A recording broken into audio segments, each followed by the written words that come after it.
All right, so it is 5:45. So Liz, do we have everybody on here that we need to get moving? Awesome. Okay, so now being 5:45, I'll call the December 6th meeting of the Board of Selectmen to order. Pursuant to Chapter 20 of the Acts of 2021, this meeting will be conducted via remote means. Members of the public who wish to access the meeting may join the Zoom meeting via the computer, via audio or both video and audio by copying and pasting the link that was on our agenda. There's a phone number to call if you'd prefer to dial in. We provide the passcode and all of that information. No in-person attendance of members of the public will be permitted, but every effort will be made to ensure that the public can adequately access the proceedings in real time via technological means. In the event that we aren't able to do so, despite best efforts, we will post on the town's website, town.plympton.ma.us, an audio or video recording, transcript, or other comprehensive record of proceedings as soon as possible after the meeting. Specific information and the general guidelines for remote participation by members of the public and or parties with a right and or requirement to attend this meeting can also be found on the town's website. So let's get right to it. Our first appointment is with the Finance Committee and Wage and Personnel concerning the proposed cost of living adjustment for FY23 and potential votes of recommendation. So Alan, would you like me to turn things over to you? Well, sure. I mean, I think from a Wage and Personnel perspective, we were thinking that this was a collaborative sort of discussion-based meeting. We actually plan to have our vote next Tuesday, a week from tomorrow, December 14th. Normally, those of you who have seen Wage and Personnel come to town meeting with the annual cost of living increase recommendation, we usually do research on that through December and January, and we usually don't vote on this until February or March. But this year, in an effort to help the Finance Committee and the Selectmen and the town administrator and so anyone else who has an oar in the water on this, we agreed that we will try to get it done earlier, as soon as possible, so that you have that for planning purposes. So we have done, our usual research, and I think one of the things that certainly we would like to hear from the Board of Selectmen and the Finance Committee on is what, in terms of what you see as a good plan for fiscal year 2023. What components would you like to see incorporated into this? Normally, the cost of living increase that's recommended by the board, by the Wage and Personnel Board, is guided by government statistics. But this is a very, very unusual year that we've experienced, and that looks like we're going to continue to experience for a while. So before we had that vote, we'd like to brainstorm this with you folks a bit. Anybody have any opinions? Why don't we first, before we get into it, Alan, I should have had go around the horn and everybody that's on the call, introduce yourselves. So I'm Christine Joy, Board of Selectmen. Stephen Mark Russo, Board of Selectmen. John Trainer, Board of Selectmen. Liz Dennehy, Town Administrator. Nate Sykes, Finance Committee. Marilyn Brown, Finance Committee. Steve Lewis, Finance Committee. Catherine Shepard, Finance Committee. Alan Wheelock, Wage and Personnel. Christy with the Plympton Halifax Express. Elise Lyons, Wage and Personnel. All right. What is who's on the 3951? Harry Weichel, Board of Health and Transfer Station. Awesome. Thank you, Harry. I appreciate it. All right. Excuse me, Christine. Is Dave Bugby on the call? He's also on Wage and Personnel. No, not at this time, Alan. Okay. Okay, perfect. So thank you, everybody, for identifying yourselves. So Alan, are you looking for some feedback from the Selectmen and the Finance Committee, or do you have a recommendation that you wanted to share with us and get our feedback on it? Well, we, as I said, we have decided that we want to make sure that we do the most thorough job we can. We're not voting on this tonight. We're voting on it next Tuesday. And we've posted a meeting for Wage and Personnel, which anyone can attend if they want to weigh in. But we thought the best use of this time with this joint meeting between the three committees would just be to get a sense for what direction people think the town should move in. And I think the federal government this year, and I guess this was primarily because of the supply chain issues and the inflation issues that we've seen over the last few months, the Social Security Administration cost of living recommendation for next year is 5.9%, which, based on conversations we've had with the surrounding towns, that was a source of surprise and a source of concern, I would say, for the finance committees and the leadership of the surrounding communities. So that Social Security COLA, cost of living annual recommendation, has always been a pretty solid foundation for Plympton in terms of what gets recommended to town meeting to vote on every year. But this is a very, very unusual year. And I think, the effort from a wage and personnel perspective is always to be as fair as humanly possible to the employees of this town. And by the way, those of you who aren't familiar with the scope of responsibility for wage and personnel, our scope is pretty small. Our recommendations impact the townhouse employees, the highway department, and the fire department. So we have nothing to do with the schools, and we have nothing to do with the police department. Those are contractual. That compensation is all calculated through contracts. So our scope is quite small. I think there's a total of less than 30 people who our recommendations have an impact on. So with that as sort of the outline of where we are, we just wondered what you guys think of where what a good recommendation would be.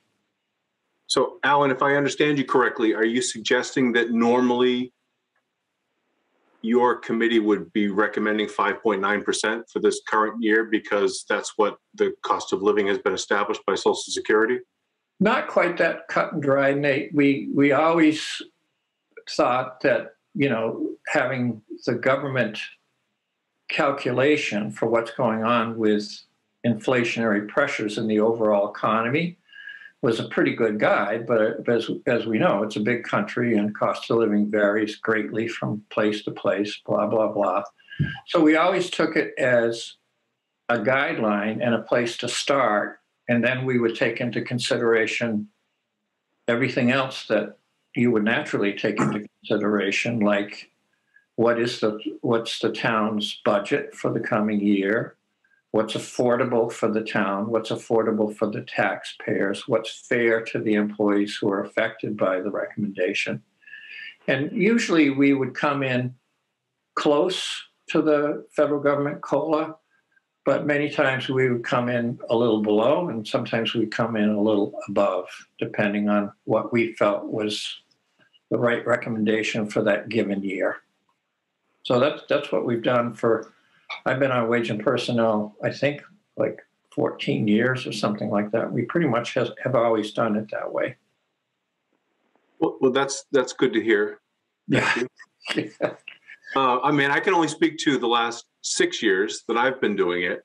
And during that 6-year period, we have only voted the actual Social Security number once in those 6 years. and that year was the year before last. So the COVID year was the year that we voted. We decided to stick to the strict 1.6%, that Social Security. As I said, the other 5 years that I've been involved, 3 out of the 5 years we voted above, and then, 4 out of the 5 years we voted above what Social Security recommended. And before anybody goes off on, suggesting that we all of a sudden vote an 8% increase, I want to come across, make sure I'm not suggesting that now. But I just wanted to say just for getting the facts out there, 4 out of the last 6 years, we have actually voted higher than Social Security. And in fact, a couple of times when the cost of living increase was technically zero, according to Social Security, the town voted a 2% increase.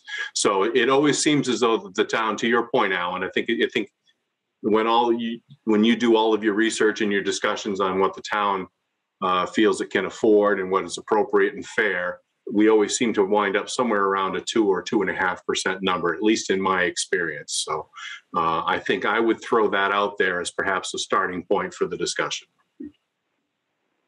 I think that makes a lot of sense, and I will say that in all the years that I've been doing this, I can't recall any town meeting where we went to town meeting with a COLA recommendation and the townspeople voted it down. That has not happened.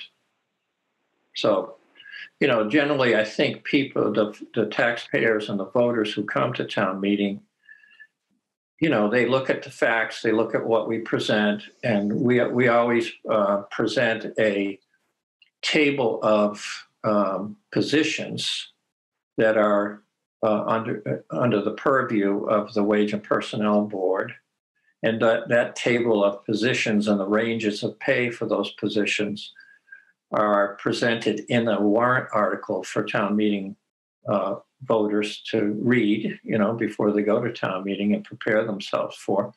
And once in a while, people will call a hold on a given line for a job, a line item or a certain job function or something like that.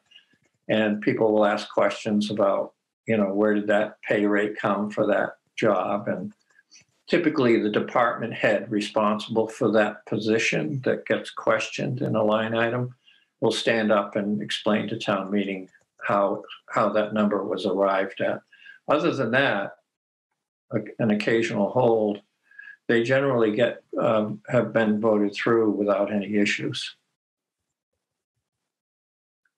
So, it is one of the things that we've discussed in our wage and personnel meetings, is that, this is a very unusual year. It's a very unusual economy. If you do any reading about, what's going on with these inflationary pressures, it's really hard to determine how real or how permanent that's going to be. A lot of it seems to be very demand-driven, high demand, low supply. So you have high demand coupled with, supply chain issues and shipping issues and all that stuff. And that definitely drives prices up. So, everyone, including the employees who are affected by this town meeting vote, certainly have experienced rising costs, basically, for like food and gasoline and heat for your house and stuff like that. So, we wanted to make sure that we just do this as carefully and fairly as we can. The overall dollar impact for a typical 2% or 1.5% or whatever it has been in the past several years, the overall impact on the town of Plympton budget, which is what, $8 million a year these days? Is that about right?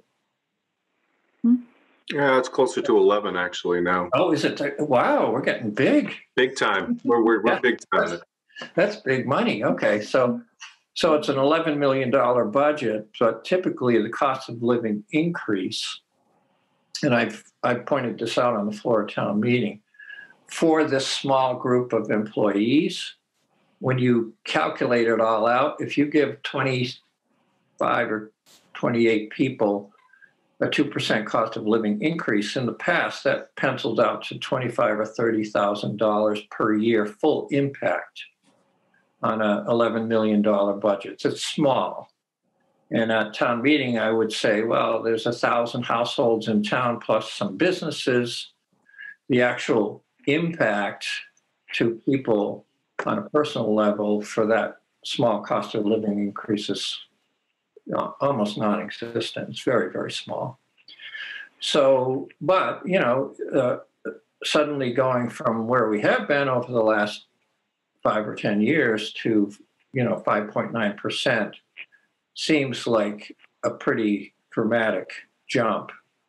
And this inflation, again, we don't know whether it's permanent or it's very temporary. We'll probably know by this time next year, but right now we don't know.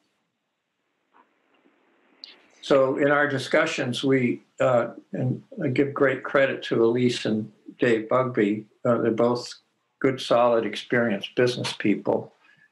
And, as we discussed this, we thought, well, what if we were able to come up with some sort of a one-time bonus for the employees to help them with this? Because that would be acknowledging the fact that there is some of inflationary pressures without, just blindly following the COLA guidelines in a very unusual year. So I'd be interested to hear what people might think of that idea. Alan, I wanted to recognize we've got a couple of people that have joined us on the call. We've got Mike Lemieux, we've got John Williamson. I'm not sure who's signed on his iPad. That could be Dave Bugby. Dave, is that you? I thought he said yes. I think that's Dave Bugby, and we've got Donna McBrien. So I can go first. While your scope is pretty small with who you are making recommendations for, it's actually your recommendation is used in many contracts that the town has. It has their raises are based on wage and personnel recommendation. We've got a school contract that we're going to be negotiating. John Williamson and I, they're going to be looking at that too, what we've given. I'm on the team that's negotiating the Silver Lake contract. Everybody looks at what we give. So it's got pretty far-reaching tentacles as to what we recommend here. So I absolutely appreciate all the work that you've done. I just don't think that anything higher than like 2.5% or 3% is going to be something that the town can maintain based on the fact that so many contracts are going to be, their increases are going to be based on the wage and personnel recommendation. Okay. Anyone else? I would go ahead, Mike. Okay. Thank you. And I appreciate the subtlety and the shades and the detail you've described, Alan. And I recognize what a challenge this is. It is, of course, a huge question on whether the last 30 years of low inflation is the aberration or this year is the aberration. I think what I know for sure is in a Prop 2.5 state, there is no way, it just isn't sustainable to be going much higher than 2.5%. Otherwise, we're having to take it away from something else. At the same time, I think we have some pretty dedicated, hardworking people in this list of people that are involved, and to the degree that we can reward them, I think that's wonderful. I had been feeling like the number 2.5 sounded pretty good. This idea of a bonus, I think, is an interesting piece. Where are we going to include that, though? I would just make it as simple and understandable as possible rather than a set amount, I would just add a little bit maybe to that 2.5% that brings us to 3%. And, it doesn't fully cover the inflation for the year, but it certainly helps. I also think we have to be a little bit careful here on precedent, because no matter what we say, the next year, people look back at the previous year. If they found it favorable, they want to do the same thing again, of course. So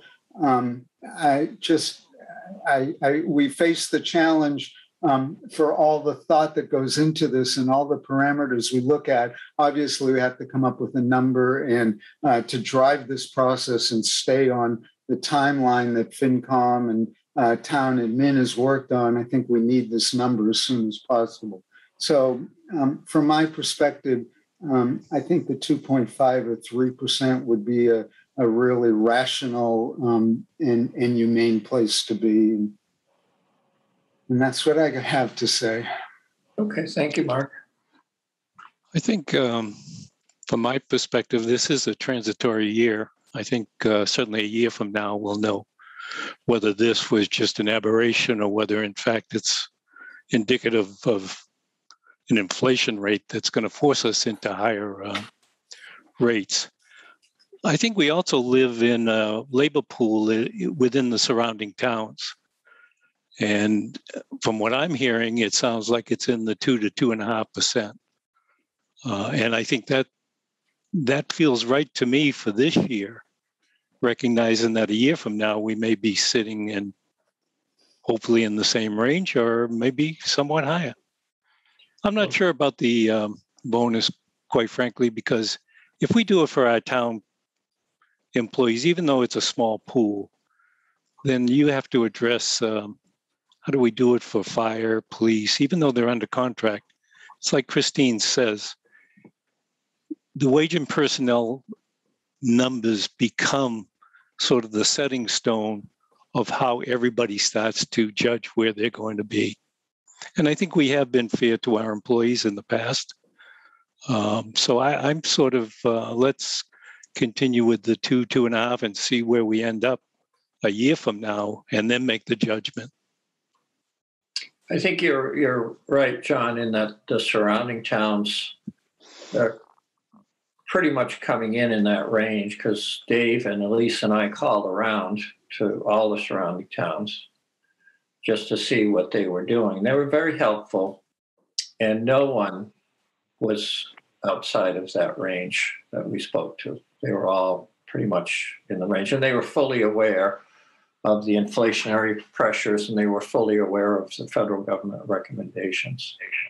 We also discovered that most of them have abolished their wage and personnel boards, which was kind of exciting, for those of us who serve on the wage and personnel board. But I guess it's kind of an old-fashioned board to have. The surrounding towns now have town administrators, as we are now lucky enough to have a town administrator. And I think the wage and personnel function just gradually faded away. But I throw out something for, I'm sorry, Alan, go ahead. I'm sorry, I was just going to ask Elise if she wanted to weigh in at all. The only thing I want to say is it wouldn't be a bonus. I think that word bonus is giving the wrong impression. It's an adjustment. It's just a 1-year adjustment. So I'd like everyone to think of it as more of an adjustment than a bonus. Yeah. And I understand about it does impact the police department, the fire, the different contracts. But then on the reverse of that, those contracts don't affect the employees. So you can't have it going one way and not going the other way. The only thing I was going to throw out for consideration was all of us on this call have heard for years now about the issues that we have with retention of employees. And one of the things that does come up is compensation. So I would suggest that perhaps as a good faith measure, if we were to vote officially 2.5% or 2%, whatever the case may be, and then we put it to the townsfolk as a separate warrant article, an adjustment, to use Elise's word, which I think is appropriate, one-time adjustment recognizing that it's an unusual year, and we add an extra 0.5% or 0.75% as an adjustment. The town would have the ability to hear the merits and vote up or down on that. The advantage of that is we would have between now and May to get more data and prepare for that discussion on town meeting. The official number would still be the 2 or 2.5% that could go forth with negotiations with other bodies. And I think it would send a nice good faith message to the town employees, who we do appreciate, that we are recognizing that this is a struggling year, and we're trying to help them out as best we can, while at the same time being mindful that if we were to add that total 3.5% or whatever the case may be for the total number, that just compounds going forward. So at least we are controlling our costs going forward on an hourly basis or salary basis. We're not additive, but we are giving them a little bit of an adjustment to help them out. And I think that maybe that would send a clear message that, you know, Plympton is a town that cares about its employees, and, you know, maybe that helps with retention a little bit. I think that's a really, really smart strategy, Nate. And I guess what pops into my mind is that with such a warrant article that outlined that adjustment program, would that be coming from the Wage and Personnel Board, or would it have to come from the Board of Selectmen or the Finance Committee? I say we just pick a random board that hasn't done anything in the last few years and put it under their name. There's got to be one out there. Well, we could put it under agricultural because There you there's go, no perfect. members. Yeah, our cultural council. Hey, I'm a member of that. Another part of that, though, I feel should be, it doesn't get paid out until the 13th month, because that way there, and there is no proration. If someone leaves within the 12 months period of time, they forfeit. But if you stick it out, by retention, if they stick it out, then they'll get paid on the 13th month. I like that. Well, one thing to note, the fire department is under wage and personnel. I'm sorry? I think that was mentioned, Steve, earlier. Yeah, I think Alan mentioned that earlier. Thank you. Is there anyone else that would like to speak on this? Mike, John, Dave, Harry? Marilyn, No, Catherine? I was in favor of Nate's comments and Alan's reiteration thereof. I think that's a very smart strategy, and I always like putting things in the hands of the community to help, make the decision and have input. Thank you, Mike. It's Marilyn Brown. I think it's a good idea. I'm not sure that I like the idea of waiting till the 13th month because it's just holding back. I don't think that's, while it's a good idea, I'm not in favor of it. Anyone else? Could we pay it in two installments then, one after 6 and one after 13 maybe? Or do you just propose doing it every month or something, Marilyn? How would you do it? Well, if you think people need it, then they should be getting it. Fair enough. Yeah, fair enough. Or is it a retention bonus? I mean, if part of the concern about doing this is retention, then the retention bonus pays out based on a certain time. Part of my compensation with my job is I don't get it right away. It depends if I stay. If I'm there for 5 more years, then I get a payout. It's so small, though. Probably. Just one thing on retention. I've heard this a number of times. And as I think through the band of people we're talking about, I don't think that's been a retention problem. The retention problem I've seen is in the police and fire, and it's less about wages from what I've seen than about the opportunity to work in a more dynamic environment than we have. If you're a young officer in the police, you want to be in a place where there's things going on. So I don't know, maybe I'm just misreading it, but I have not I don't see the salary being the big issue.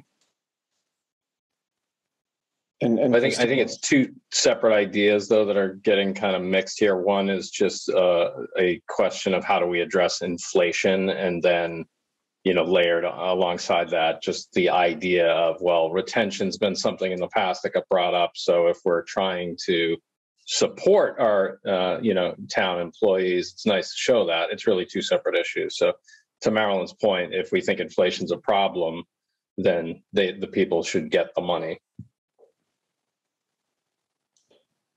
Well, one of the things that Wage and Personnel has done in the last 2 years, and Elise can take great credit for this, we really examined the ranges, starting rate of pay, highest rate of pay for all the positions.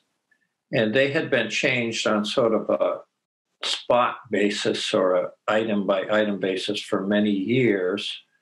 So with Elisa's help, we did some analysis. We talked to the department heads, and the current list of jobs and the compensation for those jobs is much more rational and consistent today than it was a couple of years ago. So I think that also helps with retention.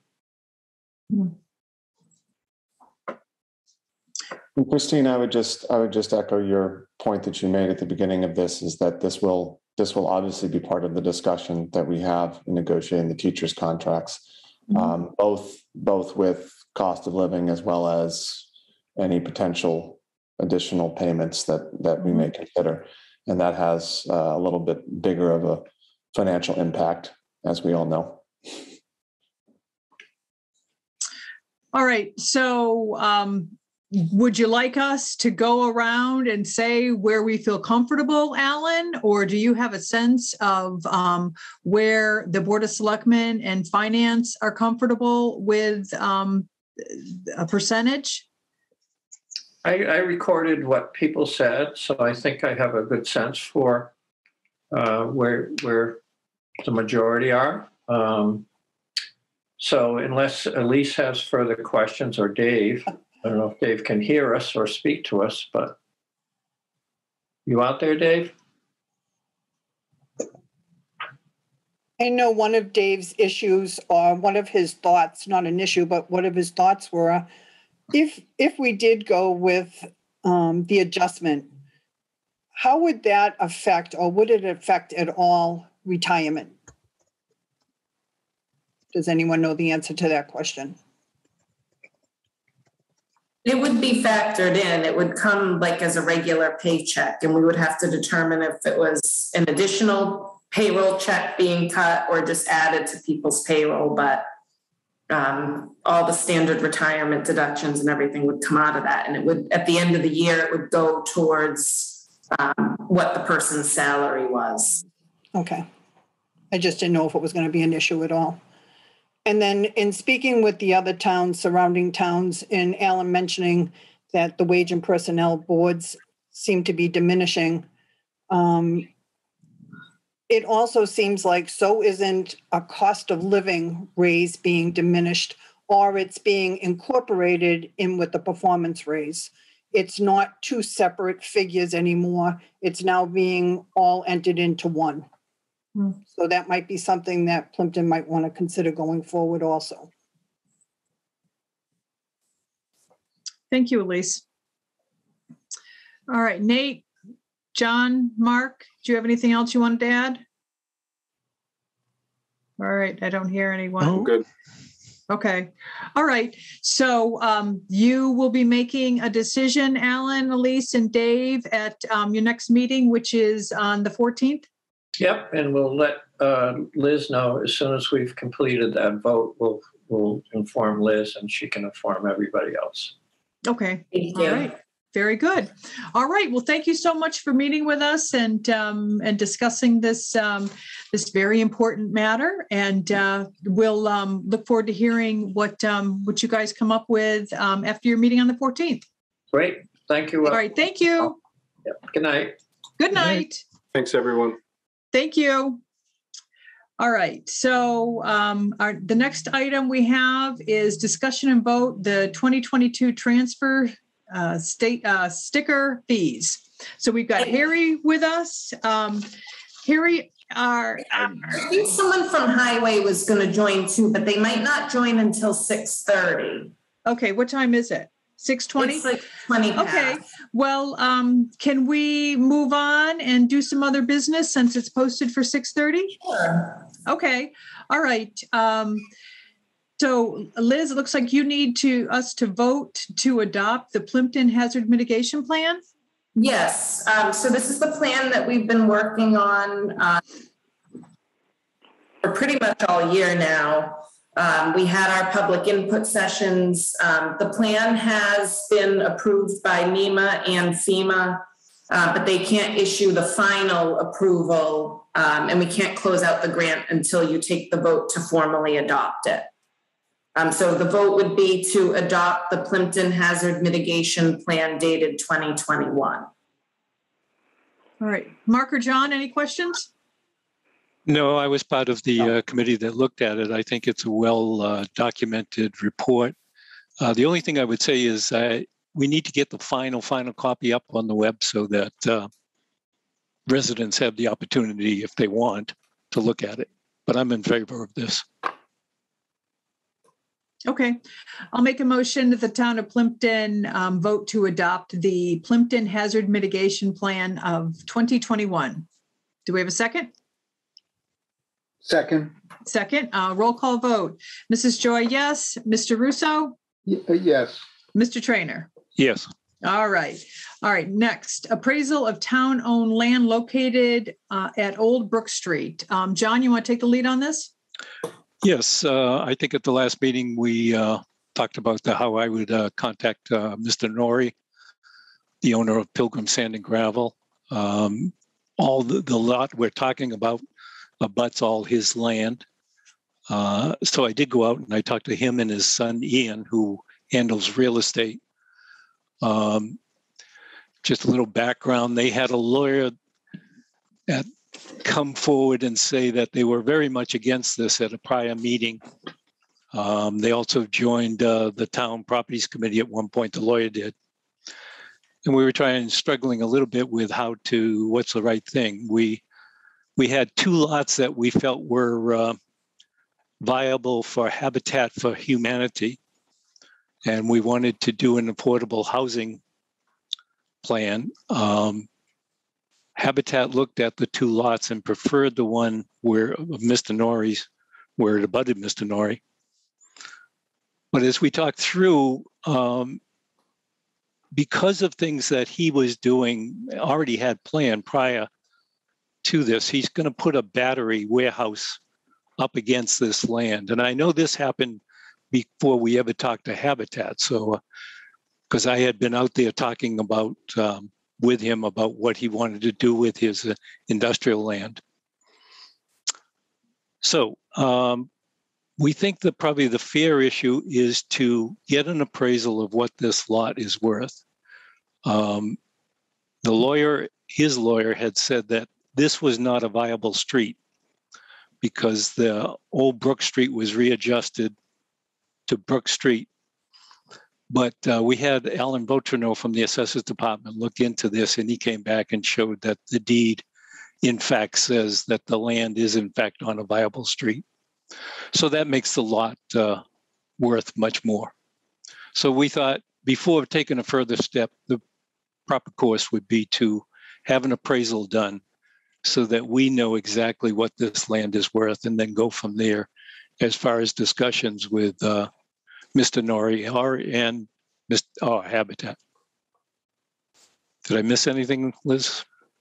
No, if we did want to move forward and look at developing the land for an affordable housing opportunity, we would have to go through the proper procurement process and put out an RFP because there might be entities interested in the one that you mentioned, but that's pretty much it. Getting the appraisal done so that we know what we're working with and have a value established for it. So we had some discussion, I think at the last meeting when this came up before, that possibly a conservation restriction could be put on this property, and that would certainly substantially change the valuation. The appraisal we're looking at is looking at this as a buildable lot.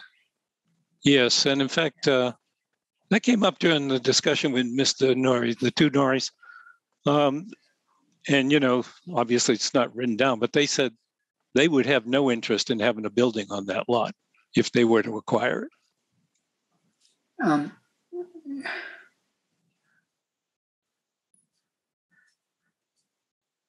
Which I think is the challenge is in valuing this lot is, you know, it's two very different valuations. I thought at that meeting we had really questioned the advisability of that site for Habitat for Humanity. I think we were worried about legal action that was being threatened, but I don't remember the discussion saying that it wasn't suitable for. In fact, it seems to be very suitable. John, maybe you want to jump in there. Well, we did discuss it at the last meeting, and there was the discussion.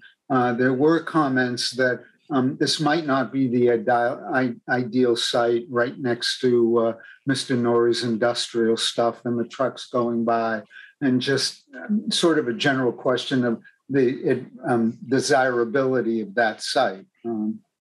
I think, what if we were to get some pricing for an appraisal and we had them look at it as both its viability as a buildable lot and establish a value for it from that angle. But then maybe also we can talk with them and just figure out how the value might vary if we were to put some sort of a restriction on it. I don't think that would be too far outside the realm of what they're doing, but I think the most important piece, I think, here for anybody who might be tuning into this, who isn't familiar with some of the back discussion, if we could keep the land, it's town owned, we could put the land up for sale in the open market, we could go to auction or go through the land disposition process under Mass General Law, Chapter 30B. Or another option would be seeking out a public, private, or nonprofit partnership to look at age-qualified affordable housing opportunities. And if we were to do that, we would have to go out like with an RFP. Get proposals for that. So nothing would be etched in stone, and there's still quite a few different outcomes. And in my discussion with Norrie, I said that we would have to have it appraised, and it would have to be done through an auction so that it wouldn't just be the Norries bidding on it. Anybody else who wanted to could come into it. I will say it's totally surrounded by Norrie land.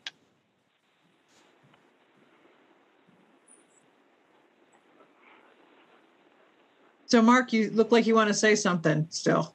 Oh, I'm just struggling with it.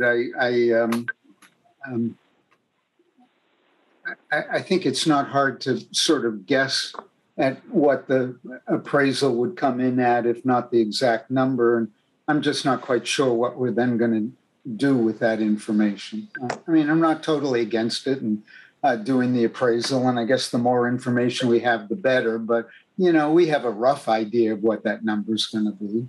And I kind of feel like we have a rough enough idea that could inform all the options available to us. Liz, how much ballpark would it cost to get an appraisal on that land?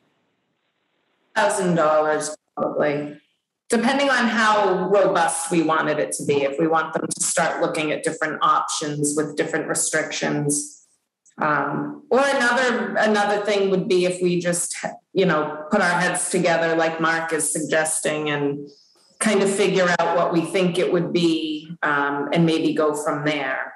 But I think if we were going to ever consider putting the land up for sale, then we will need an appraisal. Absolutely. I don't know that we're even considering that at this point. So if we're planning to keep it or utilize it for possibly an affordable housing opportunity, then I don't think that the appraisal is as significant. I think it's short money, quite frankly, to find out exactly what we're dealing with in terms of what the market is.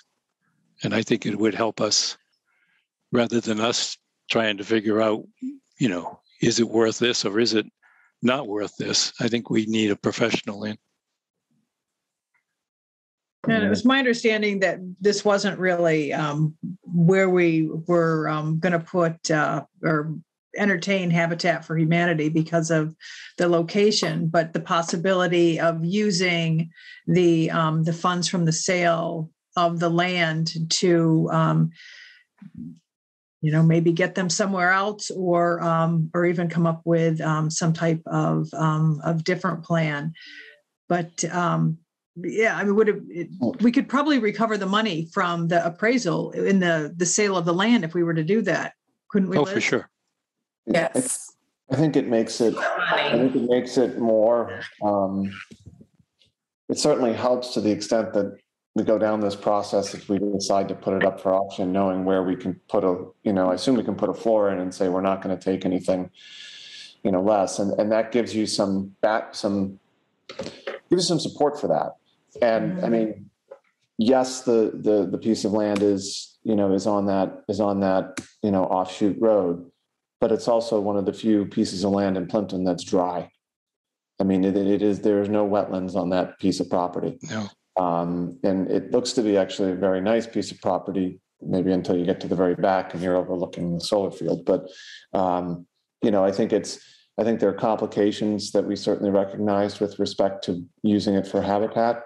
That piece of property sitting probably someplace else would have been a prime candidate.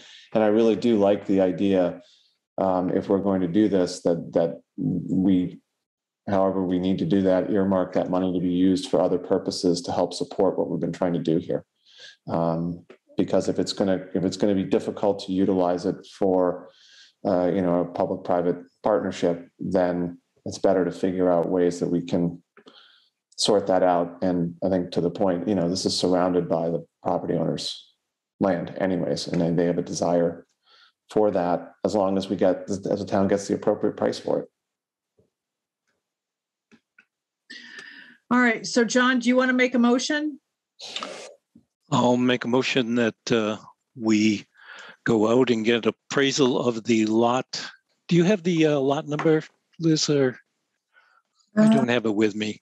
But I may have it here. Hold on.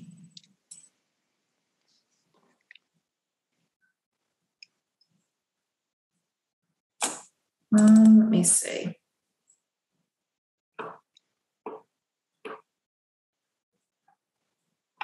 No, it's the only one I don't have up in front of me. I have that we talked about. Well, it's the only piece of town-owned land on Old Brook Street. Correct. And it's about 2 acres, and I think we need an appraisal, and I'll make that motion. Okay. All right. I'll second the motion. Do we want to put a limit on the amount of the appraisal cost, or we're just going to try to keep it as low as possible? I didn't quite hear what you said, Liz, when you were asked what an appraisal would cost. Usually they're around a few $1,000s. Yeah. I can call different places and get pricing, and obviously we'll go with the lowest one, and I'll share those quotes. As part of your vote, do you want to put some sort of a cap on it or authorize me to proceed? If it's under a certain amount, to take the lowest price and go ahead and sign it up? My only concern about putting a dollar amount on it is that someone may vote the dollar amount because they're aware of what we voted. Yeah. Why don't we say then that I'll collect prices and I'll alert you to what the lowest one is, and then we'll go from there. Okay. All right. That sounds good to me. All right. So John, you made a motion. I seconded your motion. Any discussion? Okay. All right. Roll call vote. Mrs. Joy, yes. Mr. Russo? I'm so sorry, folks, but I'm going to vote no on this. Okay. And Mr. Trainer? Yes. Okay, all right, so the motion passes. All right, so now being after 6:30, we'll go back to our discussion and vote on the 2022 transfer station sticker fees. So I see we've got Rob here from Highway, we've got Harry here. Art, are you with us as well? Yeah, I'm here as well as Colleen. Okay, so you and Colleen are there, and then I think you're the only ones. We've got Harry. I'm not sure. Donna McBrien. I don't think that's. You might be here for the discussion, but I don't think that you're a directly, a town employee. Okay. All right. So who wants to take the lead here? Rob or Colleen or Art for the discussion?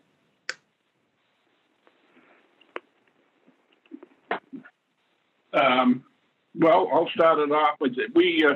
I know Colleen took a look at all the charges, waste management, just for the household waste end of things.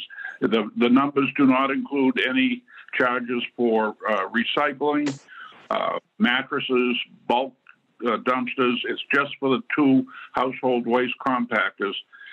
And the way it was approached was we took a look at the last 12 months and used that data as a basis. And last year, of course, waste management went up 25% in the cost of disposing of our household refuse. And they're going up 3% a year for the rest of the contract. So there were some significant increases. And we did up a little calculator spreadsheet. We took a look at the deficit the projected deficit over the last 12 months, which was $116,764. And we used the number of stickers sold for 2021 as a basis for projecting revenue. So that's an assumption that we sell exactly the same number of stickers, which, it's a guesstimate, along with the tonnage for the refuse for next year. But that's the only solid data we had. And so we're looking at a projected, based on the tonnage, the rates, we're looking at a projected revenue shortfall for 2022 just for the household refuse of $18,844. And again, we sold 341 $200 stickers. We sold 275 senior stickers, $100. 204 $10 stickers. That's the second sticker a resident may buy. And then 6 $30 recycle-only stickers. And based on the numbers for $200 stickers and senior stickers, if we increased the $200 stickers by $40, that would generate $81,840. And if we increase the senior sticker by $20, that would generate $33,000, and it would bring us up to $117,060. So within $296 of break even. So, and traditionally, the senior stickers are half of the price of a regular sticker. And I talked to Jim Mulcahy and about when the last time the prices were raised. Both of us can go back to 2012, and the price has been the same since then. And we're not clear on how much further back it has stayed at $200. So it's been quite some time since there was an increase. So, Art, what were you collectively recommending for an increase? I think the email that Robbie and Colleen put out was to raise the price of a $200 sticker by $40. So that would become $240, and then a senior sticker would become $120. Again, half of half of the other, and that would bring us to a projected break even for the household refuse. You still have your labor cost on top of it. You still have any costs for the bulk dumpsters and the mattresses and computers and everything. Some of that stuff is paid for. And again, hopefully we break even on that too. But this is just for the household waste compactors, number 1 and number 2. Okay, so this is the increase that you're recommending to bridge the gap for 1 year. This has nothing to do with the pay-as-you-throw program that we've got a consultant looking at. This is just so that the town is breaking even in our costs, correct? Exactly. Yep. And again, it's projected. We used the last 12 months numbers. If everything, the tonnage and everything remains exactly the same, then we'll break even. If the tonnage changes or we don't sell as many stickers, we won't break even. But it's the only way you can really calculate anything. You're projecting into the future, and we did it with hard data. So I think it's the best recommendation. So if my math is right, this is a 20% increase, which I think is less than what we were anticipating, or I was anticipating anyway. Okay. Yes. All right. Any questions for Rob, Colleen, Art, Harry, from any other members of the board, or Nate? Go ahead, Nate. Art, I'm sorry. Could you just repeat those numbers again? I didn't write fast enough. I'm sorry. I'm slowing down on my dotage. Welcome to the club. I think you said you had 241 full price stickers, and how many half price? Oh no. Okay, 341 full price stickers. Aren't you glad I'm in charge of the finances? Okay, and 275 senior stickers, which are $100. Okay. And 204 $10 stickers, which is a second sticker that residents can buy for a second vehicle.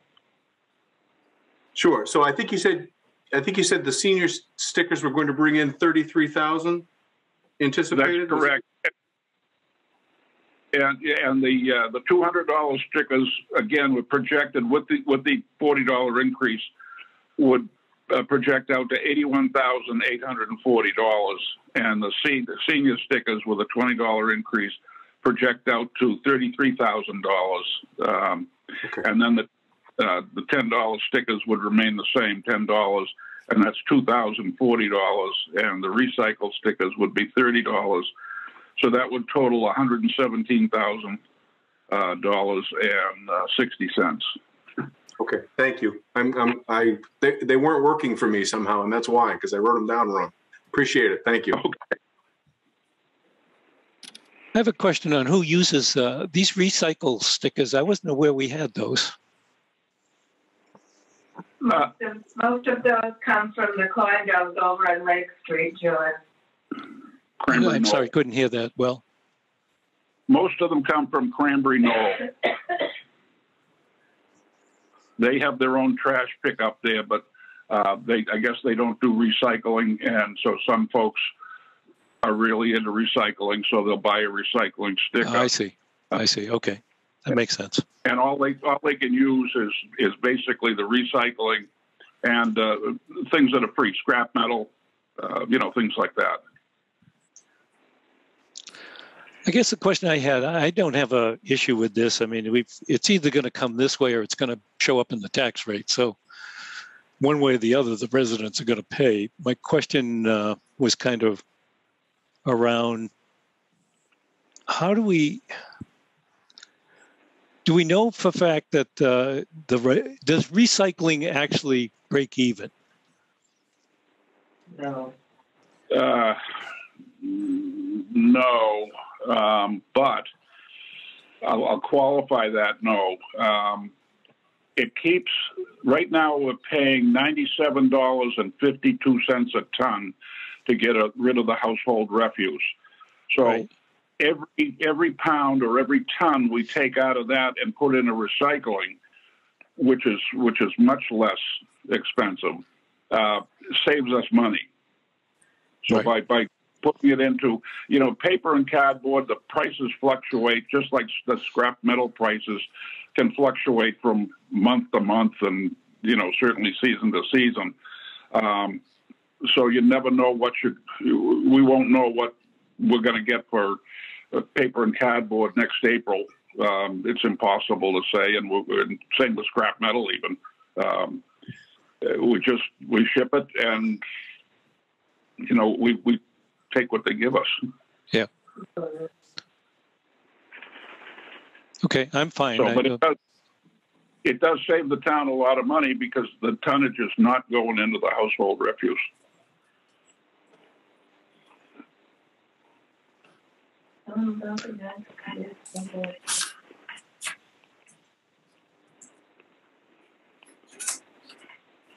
Mark, do you have anything to ask? I don't think I do. I think this is fair both to the citizens and fair to the town.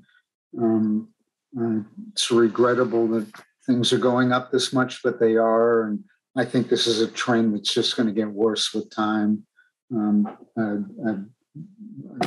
It's just going to get more and more expensive to get rid of this stuff. All right, so you need a vote from us? That's correct. To raise. Okay. All right, so we're setting the actual rates of the stickers, right? The 240 and the 120? That's correct. Okay. All right, so I'll make a motion that we set the 2022 residential, is that right? Transfer sticker rate at per household at $240, leaving the fee for the second sticker, if needed, at $10, and the senior stickers, household stickers, are $120. Is that correct, Art? That's correct. Yes. Okay. All right. So I made a motion. Do we have a second? And we'll leave the recycle stickers the same at $30. Okay, and thank you. And the recycle stickers will stay the same at $30. So, Mark, you seconded the motion? Yes, ma'am. Okay, all right. Roll call vote. Mrs. Joy, yes. Mr. Russo? Yes. And Mr. Trainer? Yes. Okay, all right. So we set the sticker rate. Thank you very much for coming in and talking to us about it. Okay, thank you. Thank you. Have a good one. All right. Good night. All right. So back to the agenda. Next item is liquor license renewals for 2022. Bree, do you have some renewals for us? Yes, I do. We can start off with Plympton Gas and Convenience, also known as ID Corporation. And that is the gas station that has just beer and wine. Okay, so that's just the malt license? Yes. Okay. And these are all for the period of 1 year? For 1 year. So this license will run until December 31st, 2022. And you have all of the documents, insurance, and everything from the ABCC, so that we can come in and sign off on these? Yes, they will be printed on the cabinet tomorrow. Okay, all right. And we have 3 of these altogether. Is that correct? 3 liquor licenses? No, we have 4. Well, we've got including the range permit for the club. Okay. Yeah. All right. So we can vote these one at a time. All right. So I'll make a motion. Do one at a time? Yeah. Why don't we do one at a time? Because everybody's got different licenses. I wish I'd really like to see what the stipulations are for selling these. I don't know if Mark and John or feel the same. You just would like to see the hours of operation and all of that. Can we hold these? Nothing's changed on any of them. I know, but I have to get these into the ABCC, so they have to be dated by November 30th, which they are all done. Okay. So nothing changed on any of them. The fire inspections have been done. What are the hours of operation for Plympton Convenience?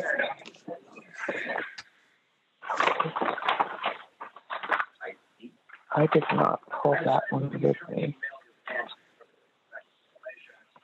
I did not. I only brought the renewal paperwork with me, and not the actual license itself. So if we could you vote them pending resending the current conditions and hours of operation for each of the establishments, and then if anyone has an issue on any of them, then we could discuss it on December 20th. Does that sound reasonable, yeah. Mark and John? When does Bree have to have them in? What's the drop dead date? So I would be sending these into ABCC as soon as you guys sign these, and hopefully by Thursday. No, but I mean, their licenses expire the end of the year, John. Their licenses expire December 31st. Fine. I guess we don't have a choice. We'll have to vote them.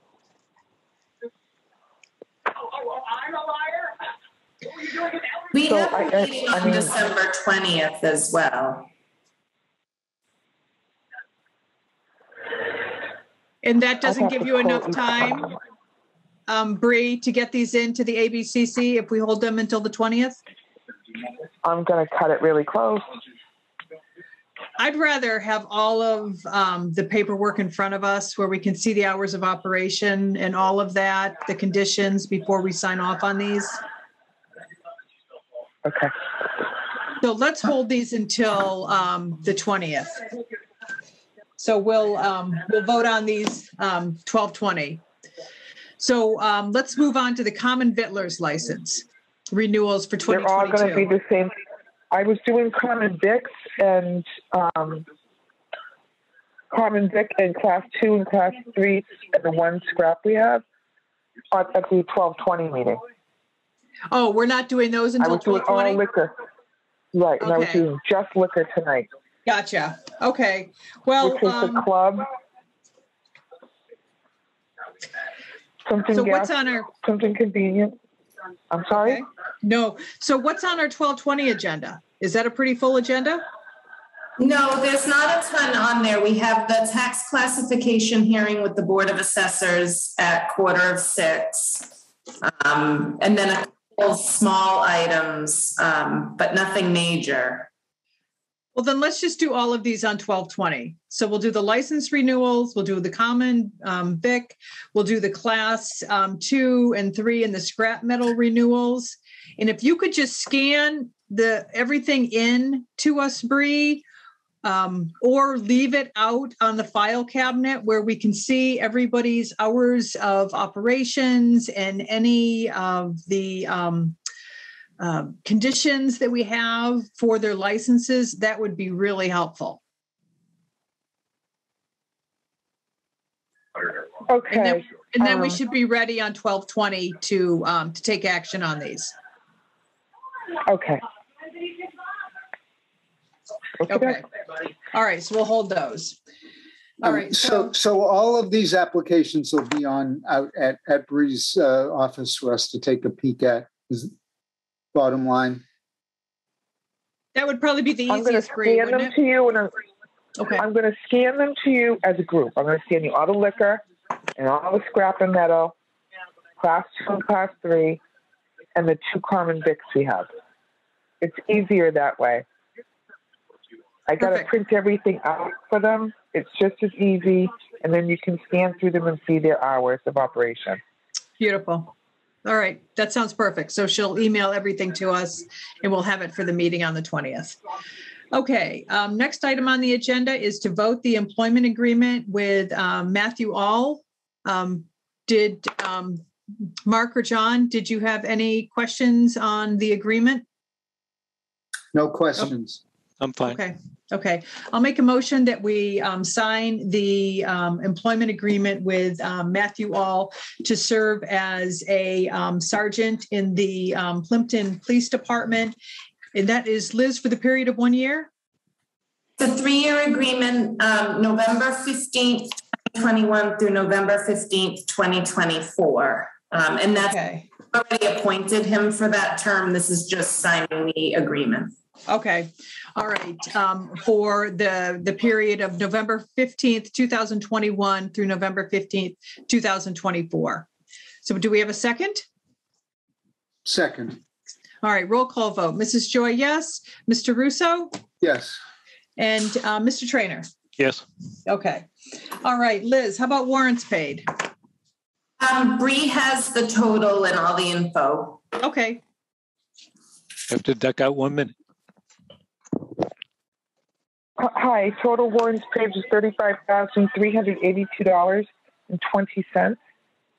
The majority of that is the Area 58 franchise fees that we get the check in, and then we pay out to Area 58. We get a check from Comcast. I then in turn deposit, and it goes right back out again to the Area 58. So $21,000 of that 35 is based off of on that in that figure. That's why it's high. Okay. And then we had a KP Law bill and just our regular local computer, WB Mason, Verizon, supplies, things like that. Great. All right. Thank you, Bree. All right. Next item on the agenda is appointments. We've got Cameron Broderick as a part-time police officer and Nathan Christofori as a part-time police officer. So I'll make a motion that we appoint Cameron Broderick, part-time police officer with an indefinite term, and Nathan Christofori, a part-time police officer, indefinite term. Do we have a second? Second. All right, roll call vote. Mrs. Joy, yes. Mr. Russo? Yes. Mr. Trainer? Yes. Okay, all right.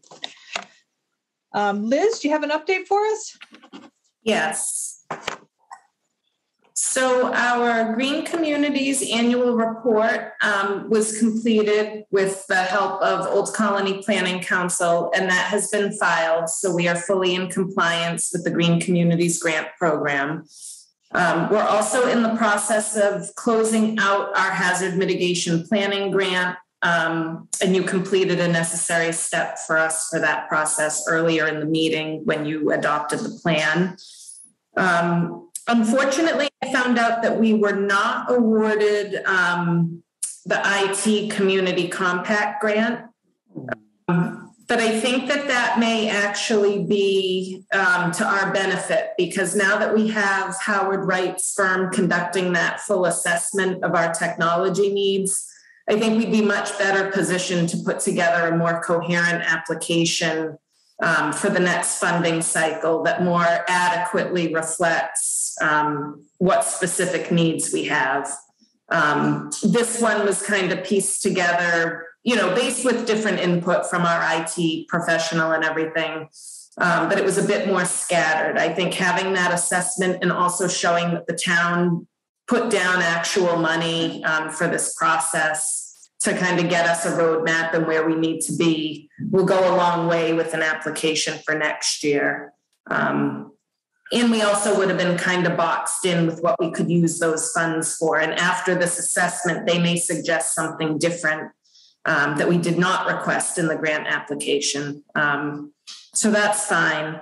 We've been working with some of our department heads with fire, police, highway, Bree. I've had John Trainer sit in on some of the meetings, and Council on Aging. We're working on how to be better prepared in an emergency situation with a long duration power outage, kind of like we experienced a short while back. So we're working on arrangements for a warming center and charging station at the police department.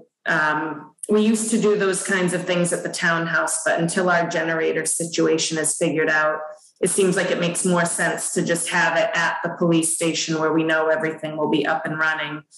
So we're working on some public outreach messages for that and everything. So that's all in progress. And we're also working to solidify an arrangement, possibly with Carver, for overnight sheltering services, should there be an event that warrants that kind of response. So lots of good things happening there. And also on the financial end, I think I may have sent it to John Trainer because we were having a conversation about it, but Christine and Mark, I can send it to you.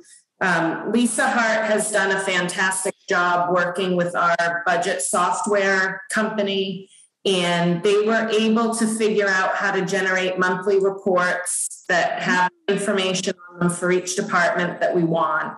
And those will be automatically generated every month and emailed to the department heads. And they've even figured out how they can make it so, say if you wanted to see different grant accounts and like the balances in those, they seem like they've made a lot of headway with that. So we got our first report last week and the format looks good. So this is exciting. It's something that's been on the auditor's list for us for the last few years. So it's another item that we get to kind of check off the list and say, yes, this is moving in a good direction, and we've done that. So that concludes my update. As far as correspondence, we did get a letter of resignation from Michelle Lanes from the Council on Aging Board. And for our next meeting on December 20th, they have recommended somebody to fill her seat. So you'll see that appointment on the agenda on the 20th. And also, Allison Mary resigned from her position in the assessor's office, and out of the office on leave, and has opted not to return to work. So I anticipate that the Board of Assessors and Wendy will be looking to fill that position just after the new year. And I did offer my assistance for helping them put together the job ad and all of that. But it's a busy time for their office, so Wendy doesn't want to deal with training anybody or anything until after the first of the year.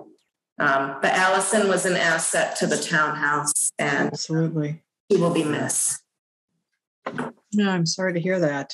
All right, John, before we go on to minutes, John Williamson, do you have an update for us on the school? Anything happening there that you want to bring us up to speed with? I think the biggest thing that everyone's wondering is when the playground's going to be ready. Assuming everything didn't get blown away today, they're supposed to be paving tomorrow, which to pave the ramp that goes down to that. So the hope is that they will be able to open that up in the very near term. We were not able to put down the rubber surfacing due to the weather and the concern with how cold it would get. So we moved ahead with just a wood fiber surfacing in order to provide the necessary safety and protection for the students using it. And in the spring, we will need to remove a good chunk of that from where the rubber surfacing will go down, and we'll have to put the rubber surfacing down in the spring. So it means that the project will be done and not done at the same time, but at least the kids will be able to get some use of the playground over the winter and early spring until we have to shut it down for 3 weeks to do the surfacing. So that's the big thing. Otherwise, school is kind of plugging along, and of course, we'll be starting the budget process over the next couple meetings and working with FinCom. Going to have any sort of a ceremony, John, for the playground? We're going to get it open first, then we'll pat ourselves on the back. It's been a really, really long process. We had enormous delays, like upwards of 6 weeks on getting the equipment, even though we were assured there'd be no delays until the day that we actually ordered was the day that they said, oh yeah, we don't know when it's going to be there. So everything's been backed up. Once we get it open, I think we will likely move forward and have a ceremony. if we do it right now or whether we might wait till it's completely done in the warmer weather. So we'll see. The school committee will meet next week and we'll talk about that. Yeah, I would recommend it, but I think you're right. Probably wait for warm weather. I mean, we certainly will have a ceremony. There's a lot of people to thank for a lot of hard work and time in this. But it may be good to get it to its final stage, which we're hoping, if we can time everything correctly, we might even get that one of those weeks over school vacation week, so that it's only closed for 2 weeks. But we're getting there. It looks fantastic if you haven't had a chance to get up there and take a look. Even with the fencing still around it, it really ended up. They chose a really nice sighting of it, and it just enhances the things. And I don't even know what half the stuff is on there, but it looks really fun. I'd hurt myself, so I'm not going near it. But the kids I think will have a great time, and it will be something they'll be able to use for many years. We won't be sending kids home with broken legs and broken arms. And yeah, the dinosaur was really cool, but not. All you had to do was talk to the school nurse about the dinosaur, and whoever the school nurse was did not enjoy the dinosaur as much as everyone else apparently did in looking at it. That's the whole thing. I mean, the safety. There was nothing about the prior playground that was safe by today's standard at all. Yeah. So this is going to be a big improvement, and also. The big piece of it is that all of this equipment is age appropriate and developmentally appropriate for K through 6 students. So they should get a lot more out of it than what they were able to get out of the prior one.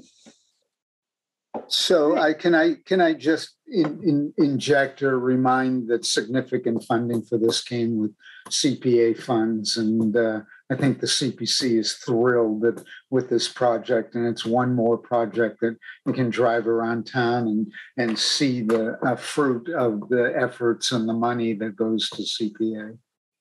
And I'll jump on that. And so yes, absolutely, we wouldn't have been able to have done it without CPA funds. That made up a good chunk of this. The other piece that I think was really well done here was the forward thinking that the prior chair of the school committee, Brian Wick, had when we were looking at school choice to sort of help support the school because of a very small class, and the decision to take that money and put it aside for the use of Dennett students. That allowed us to be able to do 2 big things. One was to get our water filtration system up and running finally, because we put money towards that. But also it was a huge funding source. It was CPA and that money as a big funding source for this project, as well as a donation from a Halifax resident who has grandchildren in the school. They gave us a $20,000 donation a few weeks back that will go toward and also help us be able to put down that more of that rubberized surface, as well as Kathy Lenatra got some funding, I think $25,000 from the state to help too. So lots of these funding sources to make this up, and the nice part is none of this was raised and appropriate.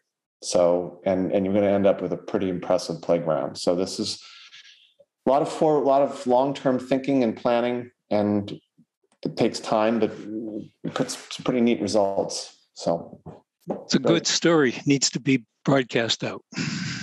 Absolutely. Yeah, well done. Thank you, John, for that. All right. So next we're on to the minutes from 11/15/21.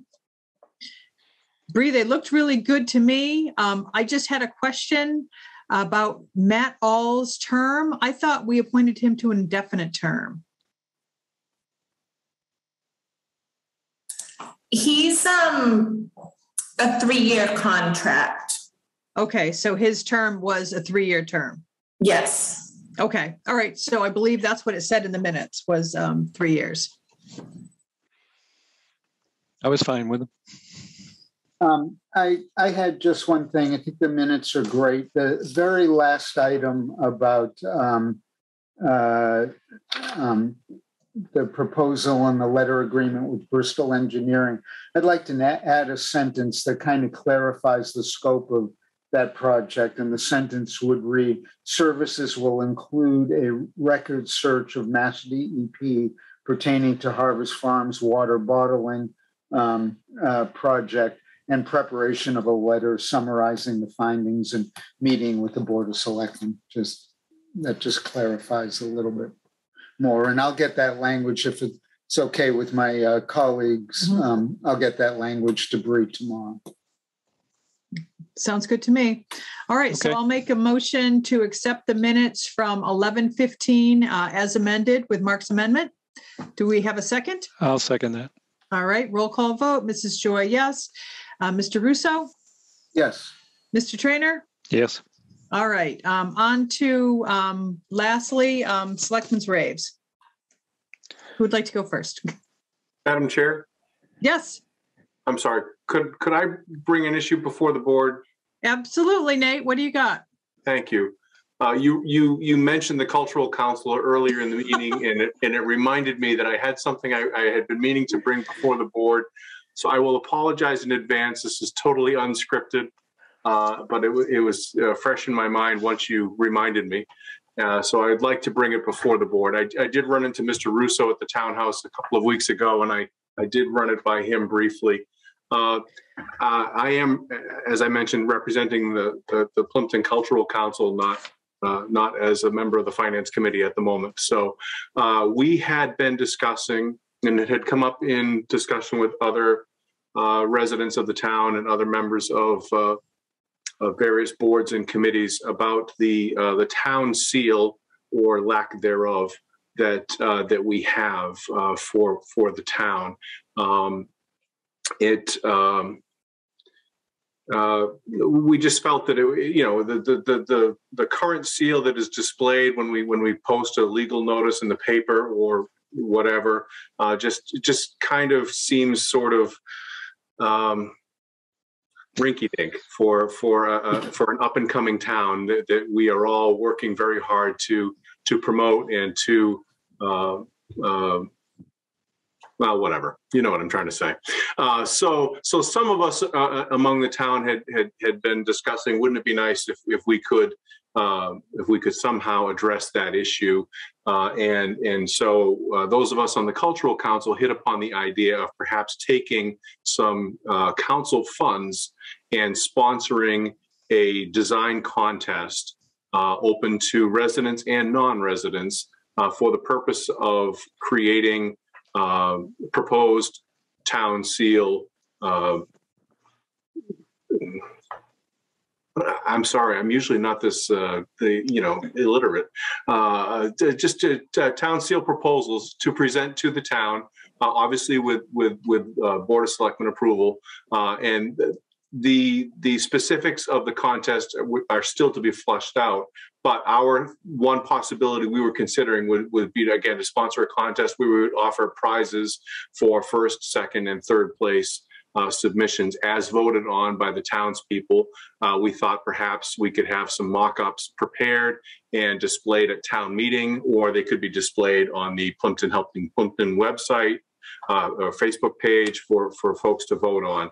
So we were, again, looking to utilize cultural council funds, so there would be no expenditure on the part of the town. We've had some preliminary discussions with our cultural council representative, who is in favor of the project and thinks that it's very viable and an appropriate use of the local council funds that we have available to us.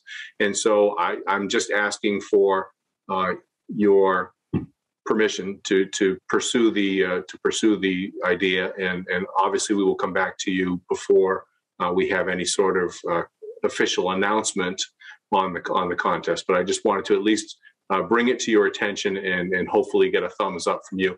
And I believe, Liz, because the question came, I had the question of, if we were to proceed to the point where we voted upon adopting one of these designs as the new official town seal, was there any sort of legal requirement that we needed to go through? And Liz, I believe you asked town council about that. Yes. Did you see my reply? Yes, but that was weeks ago. I don't remember. So he kind of outlined the process for us. He also brought up some interesting points that I might not have thought of on my own.